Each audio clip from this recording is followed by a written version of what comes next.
Il est président de l'Union centriste au Sénat. Il est président de l'UDI. J'ai le plaisir de passer la parole à Hervé Marseille.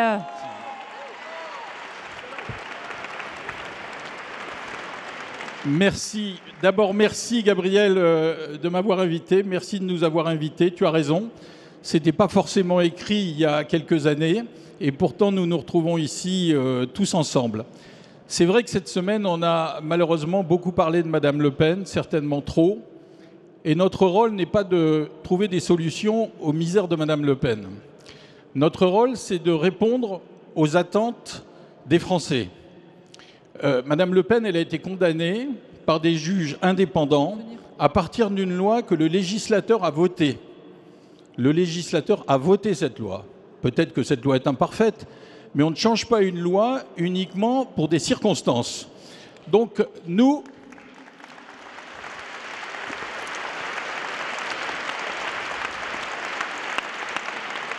puisqu'ici, je suis le seul à représenter le Sénat avec mon ami François Patriat, qui est au premier rang,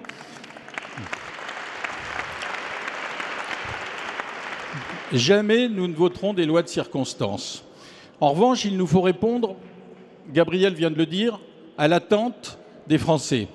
Et les sujets sont nombreux. Le Premier ministre a parlé d'Himalaya. Après, il a parlé de plusieurs Himalayas, ce qui est quand même compliqué. Et donc, nous avons beaucoup à faire.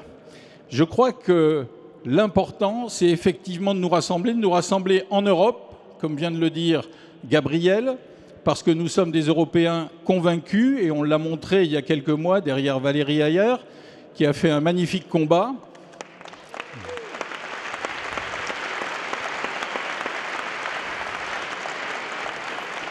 Elle a été très bien formée, parce que je n'oublie pas qu'elle était à l'UDI avant de rejoindre Renaissance. Et donc, l'Europe, c'est extrêmement important. C'est le plus grand des combats que nous allons avoir pour répondre au comportement de M. Trump et de son administration, qui vont nous coûter très cher. Ce qu'il fait va lui coûter cher, mais ça va commencer par nous coûter très cher à nous aussi. Donc nous devons dire à nos concitoyens également ce qui les attend, pour pas simplement les rassurer. Nous devons dire que dans ce pays, on ne travaille pas assez, qu'on ne peut pas décemment revenir à une retraite à 60 ou 62 ans. C'est impossible. Nous devons travailler plus. Et donc, nous avons des sujets extrêmement importants qui nous attendent. Et pour répondre à l'attente des Français, on va commencer par le faire au plus petit niveau, c'est-à-dire dans nos communes. Dans nos communes, c'est là où on peut travailler, c'est là où on aménage la ville, on fait du logement, on crée les modes de garde.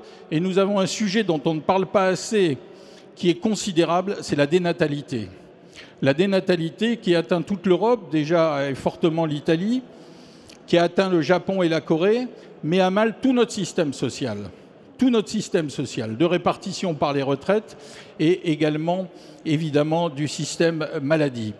Donc nous devons nous rassembler pour préparer ces municipales. Et comme vient de le dire Gabriel, quand on est à Toulon face au RN, quand on est à Roubaix face à LFI, il n'y a qu'une seule solution.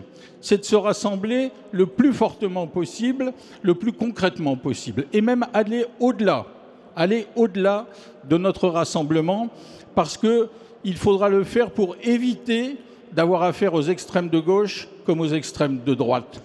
Donc,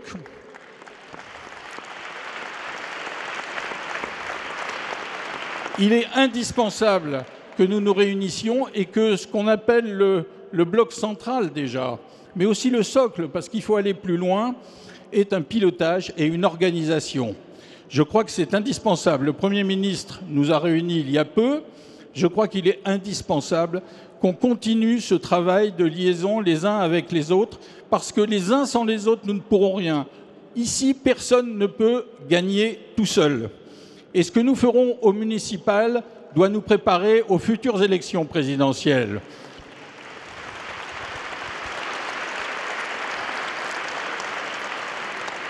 Le bloc central, nous, au Sénat, nous l'avons déjà organisé. Je sais qu'à l'Assemblée, c'est un peu plus compliqué, Madame la Présidente, mais avec un peu d'effort, on va quand même y arriver. Alors, je serais tenté de vous donner un slogan, mais il a déjà été utilisé. Ensemble, tout est possible.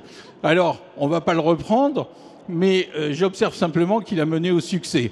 Donc, sans dire qu'ensemble tout est possible, je dirais que collectivement, en donnant un sens collectif à notre action, en nous organisant mieux, en travaillant tous ensemble, certainement le succès sera au bout du chemin. Merci.